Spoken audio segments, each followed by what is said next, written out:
Saturday Showdown. Deepos Kia versus Genji Esports. The only thing that they were capable of winning when he actually joined. Incredibly impressive stuff here from Charvel. But now he's up against Gideon, who has been finding some form once again. And we are into the draft for game number 1 of our Rise Group bout between the DN Supers and Hanjin Breon. Some similar bans to what we've been seeing previously. We'll see whether we do have any deviations, as right now the Lee Sin is an interesting one, and Charvel, I think, definitely deserving that ban. Yeah, a lot of respect towards Charvel with that denial there. We also get the Lucian. Big thing, no mid lane is even banned yet, and we normally always see 2, so will they fill in the last 2 spots? There's also Vi on the cards.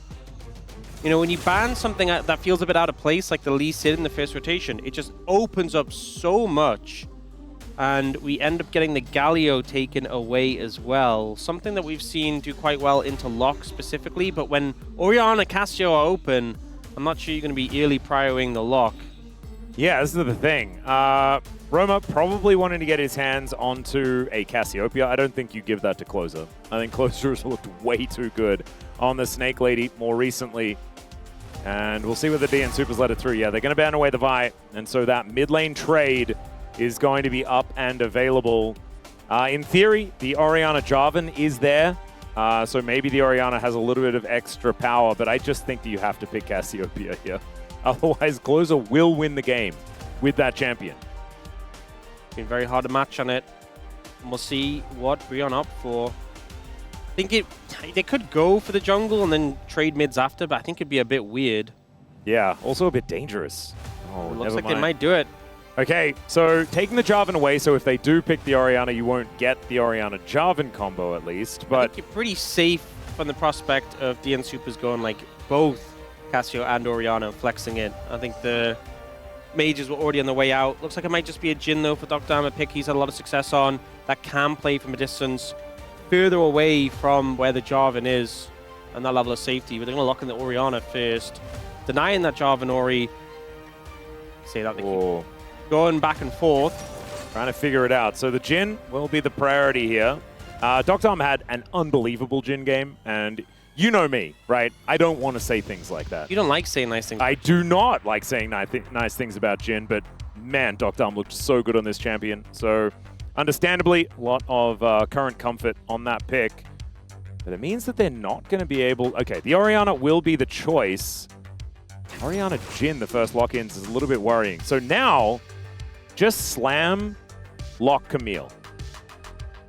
That's what the bros need to do. I mean, to then get Namgung to 8 deaths and win the game. That did work for them before. They go for the Cassiopeia. You could take a top lane pick here, and there's like Rumble, Olaf, and Bessa. They go for the Olaf. I think it can be sometimes a little awkward when you have Olaf and Jarvan, because if you go for the same target, you know, you stop the Olaf from getting access necessarily. But it's a pretty threatening top side regardless. And the DN Supers could go for a Bard here, could go for a Karma. We typically see the full bot lane pairing, but instead looking towards a jungle. We've often seen... So Charvel has said he's very confident on Kiana. Yeah. And he likes this pick specifically into the Jarvan matchup because you now play him quite well. It's hard for him to land his abilities, and your ult interaction with him is pretty much a freebie. So we saw him bringing this out before, didn't completely succeed. He wants to try again. He did just come off a win on it in the Kesper Cup finals run that he went on. So understandably, just going to be locking that one in once again, seeing whether he can get that LCK victory on the champion. Lulu going to be taken away here as Teddy and Namgung going to be wanting to lock in their champs as the Shen is a ban. And I actually was thinking Hanjin Breon might look for the Shen, like a Shen Kai'Sa type situation to join the backline when the Olaf runs in, when the Jarvan's flagging and dragging. Yeah, could have been an option. Interesting that they're opting to ban the Shen and not banning away counters to the Olaf. They're not trying to trim any of the fat there. They're just leaving all those open, like the Jax, like the Kled, like the Vayne. Yeah. I think the Lulu ban from DN Super is pretty good. Ezreal going to get taken out as well. Trims a lot of the options here for the bot lane. And I think maybe, what is your favorite answer to the Olaf that we've seen so far? Like, what do you think is the most dangerous? I think probably the Jax. I think when it's doo-doo, absolutely. I think the thing with the Kled is LCK tops do not have that much experience on Kled. It's not something that's ever been really entrenched in the meta, and you can see some of them struggle, as Perfect did in the last series. I think the Vayne has been a bit of a fickle matchup sometimes. I think the Jax feels like the most reliable that we've seen, and all of our LCK pros have probably played like 1 million games of Jax. Yeah, approximately 1 million games. Approximately, yeah. Well, Dr. what is going to be the lock-in here? Could just grab a support. I assume maybe Bard feels like the best choice. Yeah, I think it's a good angle for it. But instead, they go for the Ambassador. They're going to wait to see what the support pick is for Hanji and Brion. And we have seen this before as well. I believe Dudu actually went for this yesterday. We're not a huge fan of the Ambassador as an answer to the Olaf necessarily in the 1v1, but things have worked out for these styles of compositions in the past. As Teddy thinking about going towards the Corki this time. It's not my favorite. Kate Bard. I think Kate Bard. I prefer Kate Bard. You also deny the Bard from the Jhin. I think it sounds like a really good idea. Brion are thinking twice about it though, and Teddy will lock away the Corki. What are you going to pair with the Corki in this situation? I think you have a bit more freedom, unlike the Caitlyn, where she kind of has those pairings. Corki feels like one of those AD carry picks who's a bit freer in what you can put with him. But you have to remember the prospect that DN Supers could take a pretty aggressive support and cause you problems. They're looking at the Nico for Namgun, something we've mostly seen paired up with Nocturne recently. Haven't seen it too much apart from that, but it has worked well. You just walk straight into the Alistar though, don't you? I mean, they could go the Alistar, they could go Leona. Leona's a pretty good matchup into the Nico specifically. That's a good point. But I do feel like there are a lot of answers to this. Karma would be pretty punishing. We originally saw Karma come out as a counter to Nico and kind of just bullied her out of the lane. But it looks like they're just going to go for the Bard. I think Bard value into Nico, Jarvan, and Olaf is very high. One of the things with the Olaf is if you ult his target and him, he won't get CC'd, his ult will time out because he has nothing to hit. And it means he's a lot easier to deal with after the fact, even if you can't actually Tempered Fate him. Actually a very cool idea. I hadn't really seen that one utilized just yet. Peter also, wasn't yesterday, but the day before, had a really rough game on the Bard. That was the one that they lost against T1's Challenger roster. But then brought it back out again in their next series against Nongshim and actually performed very well. We'll see whether Peter can continue that momentum on this champion. Yeah, I think there's a lot of high variance aspects of DN Super's composition, mostly just the Kiana, but also this Ambessa into the Olaf. If you lose control of that matchup, really can fall behind and be a big problem. I think for the side of the Bros, I think they have a lot of things they can feel comfortable around, just leaning in the late game, just doing their job, pumping out damage. The front line for the DN Supers feels a lot more fluid. You know, the Ambessa can't just sit there and tank damage for a really long time. Not as good at soaking damage compared to some other picks. And the Kiana is obviously just very, very squishy. If you mess up a combo, if you misplay, you'll just die. And this composition is very good at just killing you. I would 100% agree with you there, Orcs. Let's see what happens as we get onto the Rift for game number 1.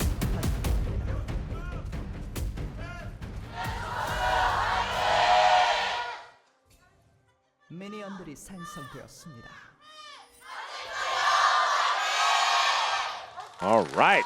Here we are, ladies and gentlemen, onto the Rift 4, the first game of our final series of the night. DN Supers fresh off their victory in the Kesper Cup. Back home to see what they can make of their last 2 best-of-3s of the year here in the LCK, as they will not be going to play-ins no matter what they do, which just makes me really sad because I think they're probably top 5 as far as our teams at the moment. Yeah, I think current form, that's what they're looking like. And it's a shame how things played out. Obviously, that round 1 to 2 performance was really rough. But they've turned it around massively now. Dudu's taking a lot of damage in this trade. Conquest stacked for casting. If there was a last axe here, he could just really chunk him out. Yeah, this is a bit scary here for Dudu, who does stand his ground. Shabel is taking a couple of camps at once as the Brambleback gets a little impatient, but otherwise he's going to be feeling all right. Teddy gets the heal from Namgung here, as already Teddy has used the barrier. Doctarm with exhaust in this matchup. Yeah, this time the exhaust on the other side. We saw that earlier, exhaust into Jhin. And I guess the theory is that if the Corki Valkyrie's into you, can just exhaust him. It's also the fleet footwork. I mean, I know Jin goes as normally. We did get a little bit of a buff on this patch. We saw it was Rulu who had it on the Caitlyn in the last series. Yep. Dudu. Doesn't want to be too aggressive here with casting, moving away from his turret. But casting doesn't have a lot of mana left, so he is going to look for a bit of a reset here.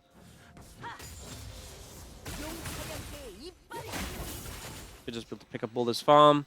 Actually holding the wave a bit, but he's very low. Oh, that nearly hit. Man.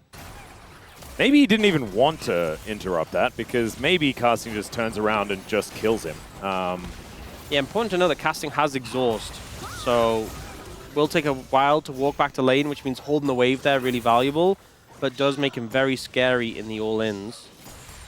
Yeah, Teddy and Namgung having a pretty good time here towards his bottom lane. Looks like Peter going for a pretty early recall. Dr. Arm pretty comfortably able to clear out the rest of these minions. So, about a 1 CS lead or something like that for DNS on the bottom side. These win rates are not going to look very good. DNS spent most of their time here in the LCK losing. Hey, Peter's looks pretty good. That's true. Sorry about that. Peter's win rate, fantastic. Roma and Teddy have not lost on these champions? What? Neither is casting. I thought Corki's win rate was terrible in the LCK. Is it only Teddy that can win games on this champion? Is that just how it is? There was definitely a time period where like Gen G were playing a lot of Corki and winning. He does have a negative win rate in the LCK, but so do a lot of champs. And Bess's win rate is rough in the LCK. Yeah, pretty abysmal. Right now, I mean, Dudu with the wave state that he just had, is actually able to get himself to an 8 CS advantage. Look at this, though. 8 wins in a row for the Olaf. And Keen is 3 of them. It's pretty crazy. Crazy that it's 8 wins in a row, because his win rate was already really high. At first, he was just like not getting beaten. Then he went through like a little spree where some of the counters were working. And now he's back to his winning ways. It's the fact that we've had so many counters prepped and they're just not really panning out and being successful. Yeah, and I feel like there's been a lot of time to figure out what to play into Olaf, right? Like the champion's been around for actually forever. This sometimes happens with picks, is where like a late pick is super strong, super valuable, which is what Olaf originated as. It's like an R5 pick, players like Zeus were bringing into drafts where there wasn't quite the damage to deal with him. And then it's sort of moved up in priority, and sometimes when these picks move in priority, they suffer for it. It's like, okay, this pick worked as like a last pick champion, but you can't just first pick it. With Olaf, that hasn't happened. People are picking it early and it's still working, which just kind of shows the strength of this pick in the current meta in pro play.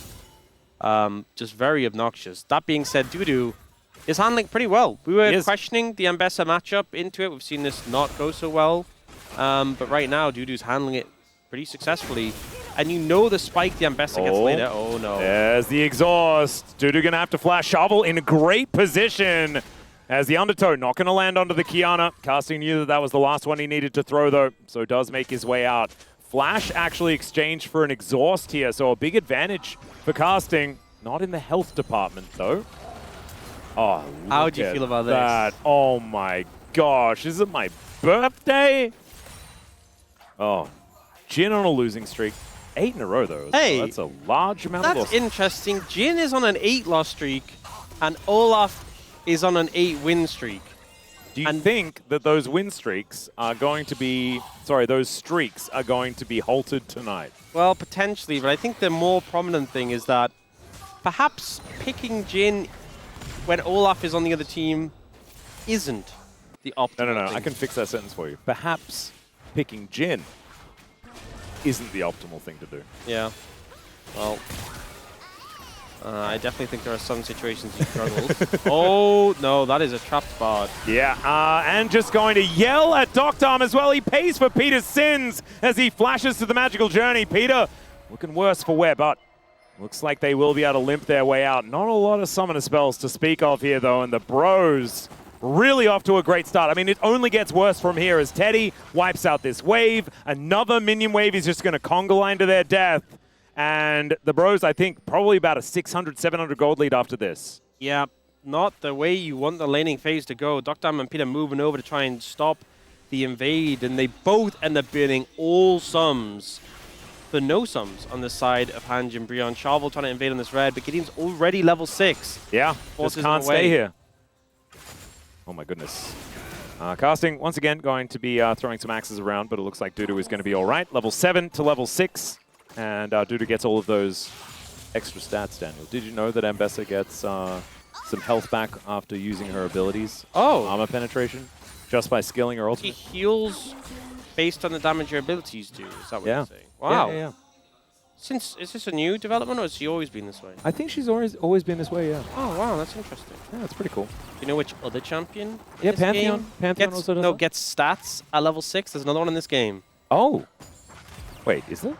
Yeah. Who gets stats at level 6? Oh, Corki used to get a package. Not anymore. We're going to have a look at a curtain being called. And holding it. Hold. Yeah, Valkyrie gets him out of there. No, who is it? Olaf. Ah! Gets armor and magic resist from leveling his ult. And then it used to be when you ulted, you lost those resists and you gained AD instead. Now you keep the resist all the time, but you just get extra AD when you pop your ult. That's crazy. Yeah. I didn't know that So- was the case. Olaf gets armor at level 6, and Ambessa gets armor pen. Aha. So let's just say that it cancels out. Yeah. Or something like Yeah, that. why not? It's okay. Sharva just going to come on over and take Gideon's lunch money. Real cash. Guys, that's Gideon's grubs. Yeah, and Gideon then just left. I think he was just in the mindset of, I want them to be together. I love them so much. I want all 3 grubs to be together. If I can't have one... He is the man of the Gideon scrubs. Like, Yeah. if anyone's going to take care of them, it's going to be him. So But, making sure they're but not he'd rather separated. see them be happy. And that's beautiful. That is beautiful. Just a little tragic. Okay, Doctarm taking a fair bit of damage here from Teddy. Pushing another wave in. I don't think you can stand that far forward, my friend. And he definitely... Wait, no, he can't stand on the rift. I think he's... Oh, that's 3. 3. Yeah. They didn't need 3, but they have 3. They got the whole gang in here. The deadly flourish is not going to do anything. Cataclysm. Yeah, why not? Oh, man. It's just really dead. Yeah. Really Wait, what would Really dead. Valdez call it? Like Omega Dead? Omega Giga dead. Omega Giga Dead? Yeah, that's the sort of thing Brendan Golly. goes out. God, he hasn't been gone long and we're missing him already. Unlike that other guy who left. Yeah, I know. That's all right. He's not coming back. Valdez is, though. Oh, I'm relieved. Yeah. All right. Closer, going to get this wave shoved in. And Roma was almost about to get ganked, but didn't. It's actually great that we can say mean things about Chronicler now because we know that he'd never watch a bro game. So he's definitely not going to know. That's so true, actually. If he was watching a bro game right now, he'd be in chat paying his bro tax. He would. And I'm going to check to see whether that's actually the case. You going to verify? Yeah, because in fact, every time I say that he wouldn't be here watching a bro game, he's always here watching a bro game. So maybe it's going to happen again. It's Casting and Dudu just continuing to hit each other with stuff. Maybe it just summons him. Like, maybe he's just tracking what we say, and then as soon as his name is mentioned, he just turns around, zooms straight in, gets the stream open. Yeah, maybe. Wouldn't put it past him. It's like the bat signal. It's the bro signal. The bro It just goes up. He's like, hang on a second. They're doing it again. And I'd say sorry, but it's just the content that keeps giving. He's not there. He's not there. Wow. This makes me sad. All right. Dudu looking for a little bit of a crash here. We do have Gideon going back home, and Charvel is waiting. But not actually going to find too much of an angle. Profane Hydra is done here for Charvel as well on this Kiana. Namkook's like, hang on a Ow. second. A malfunctioning minion! And That he minion does felt the get pain. himself out. Yeah. Gonna walk away from that one. So far, there's a sizable lead in the bot lane thanks to that pressure that was applied in the dive. Top lane, Dudu does have a bit of a lead, so honestly, credit to him. We were skeptical of the Ambessa to Olaf, but he's done a good job. But is it enough to overcome the disparity on the rest of the map? Right now, he's going to get the wave crashed in, pick up a plate, but it will be first Dragon to Bro, as Charvel is just nowhere near this. Nope. I think Unless Docdam steals it with a double... No, it's not. Oh, that'd be unheard of. That's crazy. He's not Gumayushi, man. Yeah. And, oh, okay. Captive audience going to be actually proccing onto Teddy here. It's not often that you see the traps actually get sprung and you actually take the damage from it. Yeah, not enough people playing AP Jin. Yeah, exactly. That's all right. Doctor just taking way too much damage from Teddy. Okay. That's Ow. a big one. And out he will go. There's a Trinity Force here on Teddy. Like, Doc Dom needs to go home. He's only got a serrated Dirk. Bot lane is not going so hot for the DN Supers. Oh, yeah, there is that 1.7 thousand gold lead for Teddy. Yeah. Why is that there? So, a lot of plates. Okay. Good amount of farm. Got it. And that kill. Right. All contributing factors. I would say that you're probably right on the money there. Can't dispute it. Well, he's actually the one right in the money. Oh, yes. Sorry, yeah. And we were talking about him. So, still, you were right on the money. As casting is probably just going to have to take a little bit of a timeout. See, and wander back towards his inner turret. He does that. They go for the swap here because they're zoned out from bot lane. I think it makes sense given the current conditions, but it does just mean Teddy is going to get even more gorged thanks to this tower and deny this farm away. That being said, obviously casting has been denied on the other side, so balances out. You're making a trade, you're denying your Ambessa to get your Jim back into the game. Trade-offs to it, and ultimately it makes sense given how big this deficit was in the bot lane. Yeah, this wave, though, is going to get wiped out. You can see Dudu is going to make his way over towards the turret. Does have his Eclipse now done, so maybe has got got through the hardest part. But casting able to move back up. This turret will be falling. Magical Journey does get them out. Now I'm going here to make sure that casting was able to walk up without worrying too much. I don't honestly think it's the end of the world for this tower to be down, because casting can kind of just do what he's doing. Just farm a little bit safer here. Yep. From a defensive position, his side of the map. Then kaboom. He just kaboomed the wave. So he did. If you're ever waiting for an LCK player to freeze, don't. He just looked like he was setting up for it. I know. It did happen that one time, like a few days ago. And we're like, wow, they're actually freezing the wave. And then it just, don't worry, it just doesn't. Okay. Dudu with the Eclipse, big spike, usually now buffed on this patch as well. Very scary. And as much as Roller has some good tools to hold the Ambessa down, I would not want to tango. I wouldn't either. I'm just not very good at it. Neither is Cassiopeia. I think snakes find dancing in the human sense quite difficult. I can imagine that. However, do you think that, like, because the way that she moves is, quite coordinated, and snakes are pretty cool with the way they slither around. There's a gracefulness there. Oh, for sure. You just do the top half I think, of the tango. I think snakes can dance by their own standards, but I think doing a tango specifically, like doing a... How important are the leg bits of the tango? I'm not an expert. I'd say pretty important. I'd say All right. when it comes to dancing, footwork is pretty key. All right. Well, I know nothing about it, even though my sister was a ballerina. Whoa. Little lore drop. Yeah, there you go. 10 seconds on the Herald. You can see Bro opening up around mid lane again, looking to secure control of the area. Little Valkyrie to dodge away there. Pretty cute. I think Bro pretty confident they can control this, but Charvel, if I'm thinking of how do we get back into this game, they're not that far behind, but if I'm thinking how do we find a big play, around the Herald pit is where this Kiana ult gets so much value. And that is going to be, it's in fact up right now. So they could opt in for something. Man, there is so much vision as well. Yeah, you're exactly right. Actually, and DNS, like, the reason why I think they won the Casper Cup was that their setups and vision control was just so good over the last couple of days. Like, they knew where they wanted to fight next, and they played towards it and played around it. That setup has begun one more time. The problem is that they've relied a little bit on teams like T1's Challenger roster and Nongshim just rushing the play a little. Yeah. If you're expecting the Bros to rush, you're going to be waiting a long time. That's very valid. And it does not look like they're planning to rush this. TP comes in. That might force the hand. Yeah, double teleports as casting is getting in behind. Charvel, bit of an option here as Tempered Fate lands onto two. They're going to burst down the Rift Herald. And now Dudu just going to get themselves out of there. They got the eye. They're done. Good move. Good ult there from Peter just to disrupt. Stop Gideon from getting access to the smite. And also, notably, Dudu's TP way lower cooldown than Casting's, because Casting obviously has that exhaust. Yeah, actually has the real teleport, which is helpful.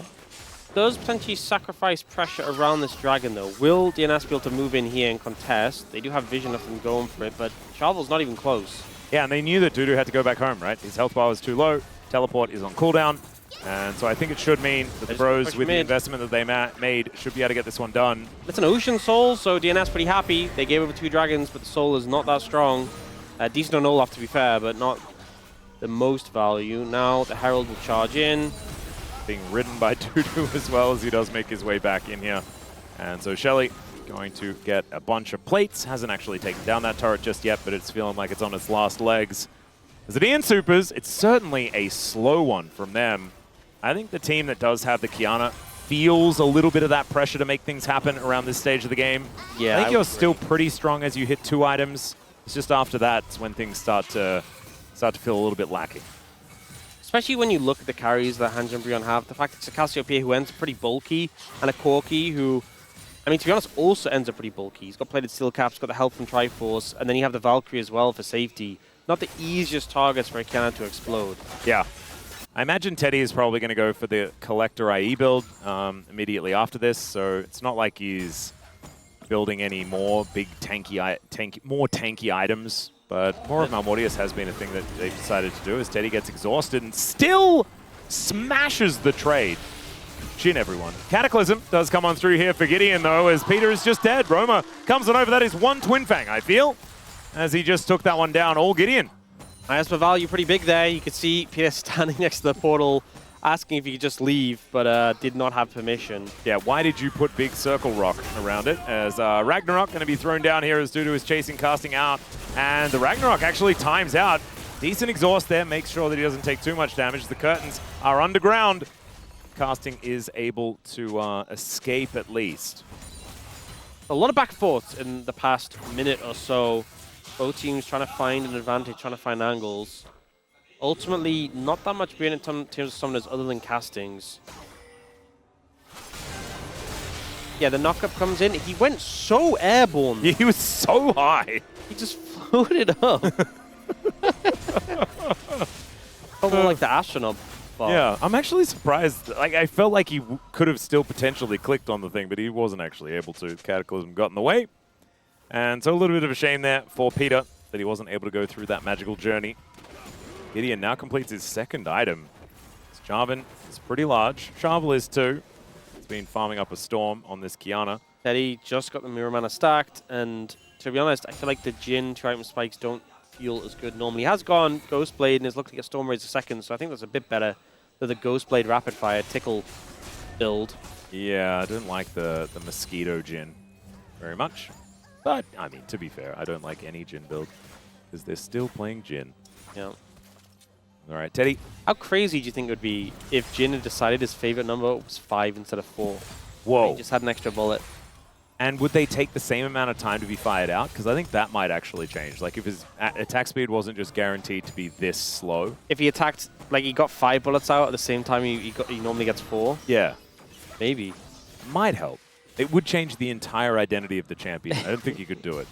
But Would it? You just say 5 instead of 4? You know, it's weird, though. 4 is my favorite number. Oh. Yeah. So 4 is your favorite number, and yet you don't like Jin. All right, another ulti trade here. As you can see, Shovel and Peter trying to make their way in. There's the Pop Blossom. Picks up 3 of them. Supreme display of talent, though. And the counter kill comes in. But there's the slam dunk from Gideon. Roma's here. I mean, it's a lot of damage from Dr. Arm. But Gideon, he's going to be the next to fall. Teddy, a little bit too late to this fight. But better late than never as he's doing a lot of damage. Flashes out of the way as Dudu was tanking that turret. Oh, he had to flash because that rocket was in the air. And man, if Teddy was there a little bit faster, things might have been better. But as it stands, it's a 1 fight for DNS. Decisive fight from DNS there. And Dudu doing a beautiful job of Oh. Magical Journey. All right, Teddy now in a little bit of trouble as the flash comes in. Avoids the deadly flourish. But I think they've still... Oh, never mind. 1 for 1. And Teddy takes out Dr. Arm in the play. You do not feel so good about that if you're DNS, considering the resources committed. They even had a TP in. The initial play, great. The follow-up, not as promising. But overall, DNS still with the goal lead here. 25 seconds on that dragon. So here, the big thing is that Dudu gets the ult, ends up ahead of casting, and then just kites him out so he can't keep the ult going. He's now vulnerable to CC. The Pop Blossom is big, but the ult from Shovel pretty nice in response. And then no one blocks that first Jin ult shot. The casting just die. Dudu just dies. Dudu, goodbye. Yeah, now Dogdam's just spawning back on the map, but they have no top lane at 36 seconds. He does have TP. The Dragon is going to be started up, and I think DNS would not like to give this one over. I do think that this maybe is DNS saying, let's go for an Elder Flip. Because I don't know whether they can do this without Dudu. Obviously does have the teleport, but the Dragon is here, right? So they'll trade the outer turret. The Dragon will be given over. That is Soul Point over to the Bros. Not the end of the world, but obviously not ideal. Teddy is, like, look at the farm. Yeah. That's an absurdly large number for this stage of the game. Farming up a storm. How did this happen? Well, it looks like he stood next to the tower, got knocked up. Okay. Oh, he's going back. Oh. And then he got knocked up again. I understand how this happened. Same. He took enough damage for his health bar to be depleted. Ran out of health is how we Yeah. describe it. You did say that last time. I thought that was a pretty adequate description of what happened. Yeah, it just happens sometimes. So far, it's happened 9 times here in this game. We'll see whether it does happen a 10th or whether this is enough. It might be.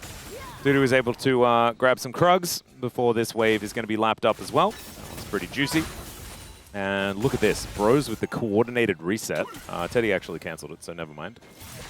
Unless that's Namgu. Not entirely sure which one it is, which Corki it is. Completed by Teddy. Oh, I always find that so confusing that they're the same on the map. Yeah, I know, it's so annoying. But, like, the observe when is, one like, of them splits into 2 Teddys, you know it's probably not Teddy, like, you know, reproducing. Yeah. Unless. It's actually just Namgung. Yeah. So Dokdam with the rapid fire cannon. I mean, the Jin probably wants one more. I think Jin likes building rapid fire cannon so much because he wants to fire faster. Yeah. Yeah. It's like rapid fire? Oh. It's a bit ironic, isn't it, when Jin picks up a rapid fire cannon? Yeah. It's also weird it's called rapid fire cannon when it's about one like singular empowered orb. Yeah, it's true. It does at least. Oh, Peter might be dead again. The heal does come through. Gideon not going to take the magical journey. It's crazy he just lived that. They just let him live. Well, I feel like a big aspect of it is we've been trained as League of Legends players never to follow a magical journey. You don't know what's on the other end.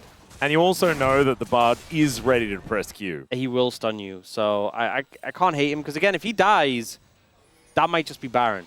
For DNS, it is Al today. Well, in this game, the bowling alley Baron. So they would just send it. It is bowling alley possible that they'll do that. Oh, because I guarantee it. Yep. All right, casting picks up the wave. And Dudu just hanging out in the jungle. Man, we have slowed down. This has become glacial in this game. Just a jockeying for position, a vying for priority. There's no Vi in this game. Oh, sorry. There is an Olaf who is a bit of a glacial champion. A trying to get priority.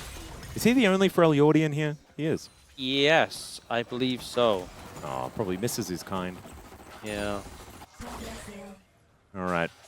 Closer and Roma. They're in the wrong lane, but it's fine. I think it's crazy how Olaf just like counters so many Teferial champions because they're all CC based. Like, true. Maybe he is actually just the king of the north. I mean, it explains it. Wait, who wins the 1v1 between him and Trundle? I think Trundle's pretty good in Olaf. Honestly. That's what I was thinking. Yeah. Like Troll King probably takes it. Yeah, just ult him and then steal his stats and chomp him down. Yeah. Do you know who wins out of turret versus these two though? I think those two on the bro side probably going to be able to take that turret on the top lane. They don't build turrets like they used to. They certainly don't. They can apparently just get you know, spat at by a snake and they fall down. Yeah, we've seen Pro going for a lot of control around the Baron area, but if we look mid, there's so much vision set up by DNS that allows Knockdown to push deep. He has a turret to back him up. So the center of the map is really set up by DNS, and Bro try to circumvent that by getting some vision towards the Baron.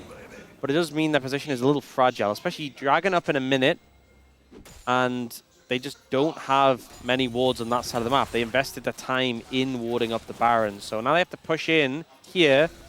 If they get caught out, it could be bad. Speaking of caught out, casting got a face checker brush and took a lot of damage for it. He did. He's also very far behind when it comes to the money and items. Yeah. On this Olaf. And is just going to have to respect Dudu from now on. I think probably will be going towards the Hex Plate. Close is so close to Rabadon's. This feels so sad to be in this position going into a fight for Soul, but not much you can do about it unless you can stall them out for a long, long time. Yeah, right now the Bros just want to be able to get towards this river to try and establish some vision.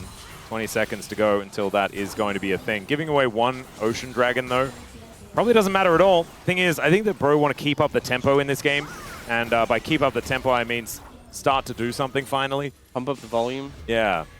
Up the jam. TP coming in from casting. Just a little relocation from bot lane. Because he was kind of blocked off by Dudu. Doesn't get the shield because it's not... Not the real one. Teleport, yeah. Maybe he doesn't need it. Okay, this is going to be a 50-50. Now I'm going, can you find the big Pop Blossom? We know that this guy in the clutch moments has been able to find some great angles before. Shovel as well can actually pick up that grass for the stealth. Can be very valuable here as the Temper Fate does nothing. 3! Hoisted into the sky, and it's the steal! And so it's the guaranteed soul. The Bros just blow them up. Dudu going to be chased out. The curtains have been called, but Dr. I'm sorry, but I have a feeling it's the end of the show for DNS, and the Bros are just getting started. Namgoon with such a good angle. We've seen Nico be strong, but so often it's accompanied by the Nocturne. You need that paranoia to get into the backline, but Namgoon doesn't. He finds his way in, he finds 3, and Bro get the soul. We'll see the replay here. Going around the side, dressed as the Jarvan, jumps into the pit, but he's in the brush and then gets My lord. 3 pivotal targets. The route to follow up. The Cassiopeia does die, but gets the damage out onto them, and Olaf just runs rampant. Just an absolutely ridiculous engage. And you know what's the craziest thing of all? What? Namgoon didn't even die. He didn't even get hit by the Supreme Display of Talent. He normally has to die to make these big plays. That's like the condition. I think he's gotten too powerful. If he does plays like that and survives, it's ridiculous, as I hate it when this happens. Oh. They lose a team fight, but congrats to Dr. Gets 1,500 kills. Nice work. It's the ninth AD carry to do that.